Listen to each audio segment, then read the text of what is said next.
আসসালামু আলাইকুম। আশা করি সবাই অনেক ভালো আছো। সবাইকে নতুন বছরের অনেক অনেক শুভেচ্ছা। নতুন বছরে নতুন বই পেয়ে সবাই অনেক আনন্দিত এবং এই আনন্দের সাথে সাথে নতুন বই থেকে পড়াশোনাও শুরু করে দিতে হবে। আজকে আমি ২০২৬ সালের ষষ্ঠ শ্রেণীর গণিত বই থেকে একটু পড়ব। তাহলে চলো আমরা একটু দেখি বইয়ের ভিতরে কি আছে। ষষ্ঠ শ্রেণীর গণিত বই আমরা একটু গেলেই দেখতে পাবো সূচিপত্র রয়েছে। সূচিপত্রে মোট ৮টি অধ্যায় রয়েছে। প্রত্যেকটি অধ্যায়ের নাম দেওয়া আছে এবং পৃষ্ঠা দেওয়া আছে। প্রথম অধ্যায়ের নাম হচ্ছে স্বাভাবিক সংখ্যা এবং ভগ্নাংশ। তো আমরা প্রথম অধ্যায় থেকে কিছু পড়ব। দেখো দেওয়া আছে প্রথম অধ্যায় স্বাভাবিক সংখ্যা এবং ভগ্নাংশ। প্রাচীন মানুষ বিভিন্ন বস্তু বা জিনিস গণনা করতে গিয়ে প্রথম সংখ্যার ধারণা পেয়েছিল। প্রথম দিকে কম সংখ্যক বস্তু গুনতে হতো, কিন্তু সভ্যতার বিকাশের সাথে সাথে বেশি সংখ্যক জিনিস হিসাবের প্রয়োজনীয়তা দেখা দেয়। সেখান থেকেই নানা রকম প্রতীক এবং পদ্ধতির মাধ্যমে মানুষ গণনার আরও সহজ এবং কার্যকর উপায় খুঁজে বের করে। যেহেতু এই সংখ্যাগুলো গণনার প্রয়োজনের সৃষ্টি হয়েছিল, তাই এদেরকে গণনাকারী বা স্বাভাবিক সংখ্যা বলা হয়। আর এর ইংরেজি হচ্ছে ন্যাচারাল নাম্বার। যেমন ন্যাচারাল নাম্বার বা স্বাভাবিক সংখ্যাগুলো কি কি? ১, ২, ৩, ৪, ৫, ৬ এভাবে যে সংখ্যাগুলো আমরা শিখেছি সেই সংখ্যাগুলো। তারপর আমরা দেখতে পাচ্ছি এখানে লেখা আছে প্রাচীনকালে মানুষ বিভিন্ন বস্তু বা জিনিস গণনা করতে গিয়ে যেসব সংখ্যা সৃষ্টি করেছিল তাদেরকে গণনাকারী বা স্বাভাবিক বা প্রাকৃতিক সংখ্যা বলা হয়। এটা একটা সংজ্ঞা, এই সংজ্ঞাটা মুখস্থ করে ফেলবে। আর প্রাকৃতিক সংখ্যাগুলো কি কি বা স্বাভাবিক সংখ্যাগুলো কি কি, এই যে আমরা যে সংখ্যাগুলো শিখেছি ১, ২, ৩, ৪, ৫, ৬ এইগুলো। তারপর দেখো এই অধ্যায় শেষে আমরা কি কি শিখতে পারবো, এখানে সেগুলো লেখা রয়েছে। প্রথমে আমরা অঙ্ক পাতনের মাধ্যমে স্বাভাবিক সংখ্যা গঠন করতে পারবো। তারপর আরও কিছু বিষয় এখানে লেখা রয়েছে, এই জিনিসগুলো আমরা এই অধ্যায় শেষে শিখতে পারবো। প্রথমে অঙ্ক পাতনটা কি সেটা আমরা একটু শিখে নিব। দেখো দেওয়া আছে প্রথমেই অঙ্কপাতন। অঙ্কপাতন কি? অঙ্কপাতন করতে গেলে প্রথমে আমাদের জানতে হবে যে পাটিগণিতে 10টি প্রতীক দ্বারা সব সংখ্যাই প্রকাশ করা যায়। পাটিগণিতে 10টি মাত্র প্রতীক আছে, সেগুলো হচ্ছে এই যে 0, 1, 2, 3, 4, 5, 6, 7, 8, 9 এই 10টি প্রতীক দিয়ে সব সংখ্যা প্রকাশ করা যায়। ঠিক আছে?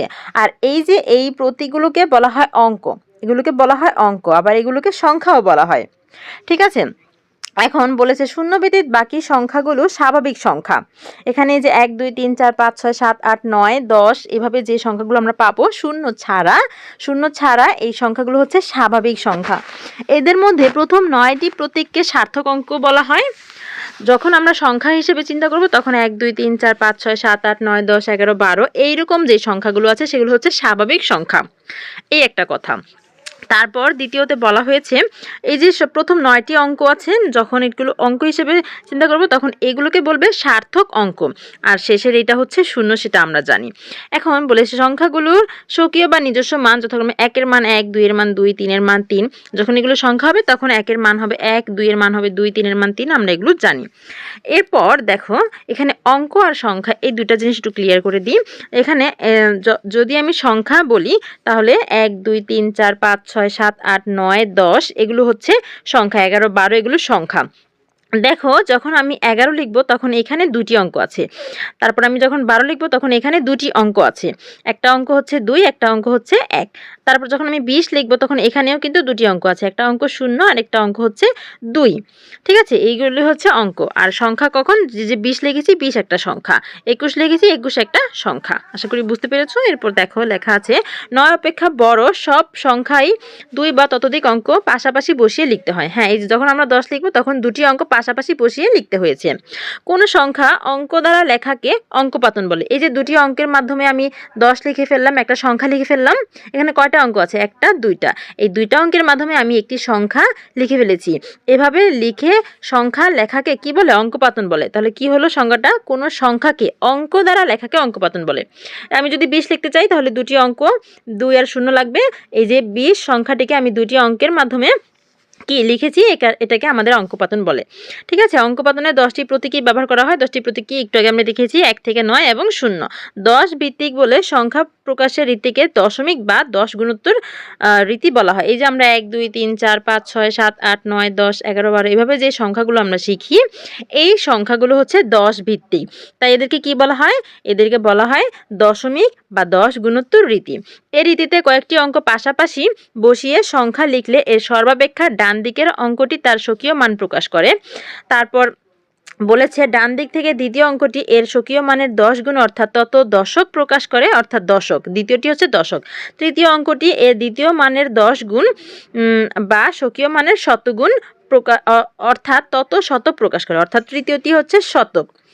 এরূপে কোনো অঙ্ক এক স্থান করে বাম দিকে মানে এভাবে বাম দিকে সরে গেলে তার মানের উত্তরোত্তর 10 গুণ করে বৃদ্ধি পায়। এই কথাটা এখানে কি বলা হয়েছে, এই যে এখান থেকে এখান থেকে এই পর্যন্ত কি বলা হয়েছে আমি একটু তোমাদের বুঝিয়ে দিচ্ছি।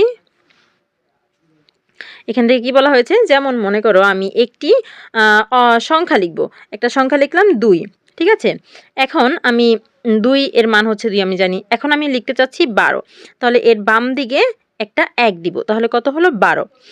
এখন দেখো এখানে আমাদের দুইটা অঙ্ক আছে, একটা আছে 2, একটা আছে 1। তো সর্বডান দিকে এই যে প্রথম অঙ্কটি, এটার মান হচ্ছে 2, এটার মান কি 2, ঠিক আছে।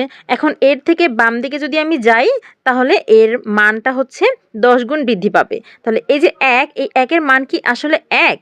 এটা কি সংখ্যাটা 1? না, এর মান কত? এর মান হচ্ছে এই যে প্রথমটার 10 গুণ, অর্থাৎ 1 গুণ 10 অর্থাৎ 10, 1 দশক। এইটার এই দ্বিতীয় স্থানের নাম হচ্ছে দশক। এটা 10 গুণ বৃদ্ধি পাবে, অর্থাৎ এই 1 এর মান হয়ে যাবে 10, 1 এর মান হয়ে যাবে কি, এই 2 এর মান 2 আর এই 1 এর মান হচ্ছে 10।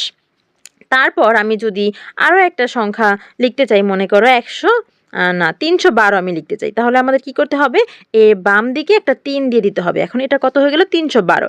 খেয়াল করো এটার মান ছিল 2, এটার মান 10। এখন এই 3 এর মান কত, এই 3 এর মান কি 3? না, এই 3 এর মান 3 না, এই 3 এর মান তাহলে কত? এই 3 এর মান হচ্ছে যে দ্বিতীয়টির 10 গুণ, মানে দ্বিতীয়টি ছিল কি 10, তাহলে 10 আবার 10, 10 গুণ 10 তাহলে কত হয়, 10 গুণ 10, 10 10 100।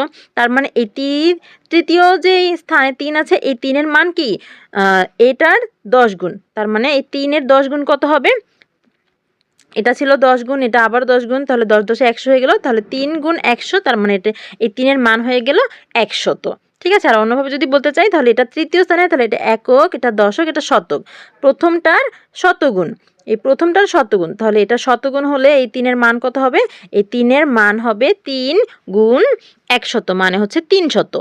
এই 3 এর মান কত হবে, এই 3 এর মান হয়ে যাবে 300। ঠিক আছে। তাহলে এই যে আমরা বুঝতে পারলাম যে প্রথমটা হচ্ছে একক, দ্বিতীয়টা হয়ে যাবে এর 10 গুণ অর্থাৎ দশক, তৃতীয়টা হয়ে যাবে প্রথমটার শতগুণ অর্থাৎ শতক।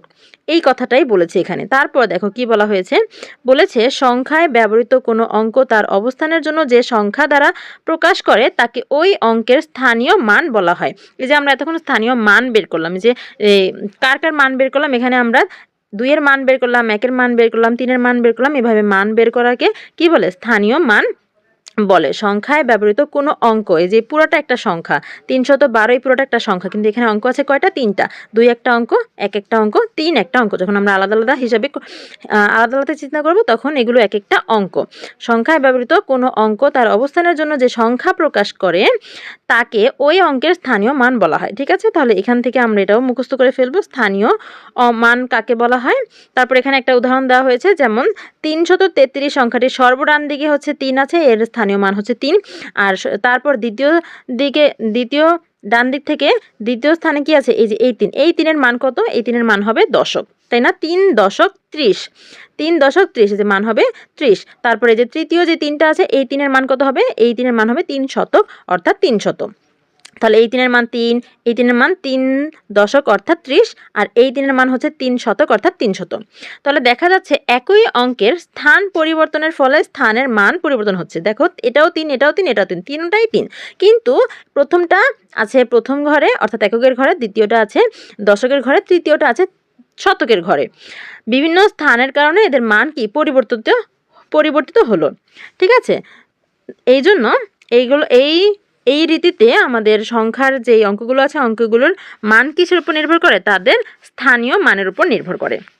সেটা কোন স্থানে আছে সেটা আমাদের দেখতে হবে, কিন্তু তার নিজস্ব বা স্বকীয় মান একই থাকে। 3 এর মান 3ই থাকবে, কিন্তু 3 যখন এইরকম স্থানে বসে যাবে তখন তার মানটা কি হবে, দেখতে হবে কোন স্থানে আছে সেই অনুযায়ী হবে। প্রথম ঘরে থাকলে একক, দ্বিতীয় ঘরে দশক, তারপর ডান দিক থেকে তৃতীয় ঘরে হচ্ছে শতক।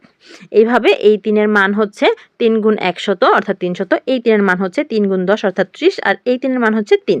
এই সবগুলো যোগ করলে পাবে 333।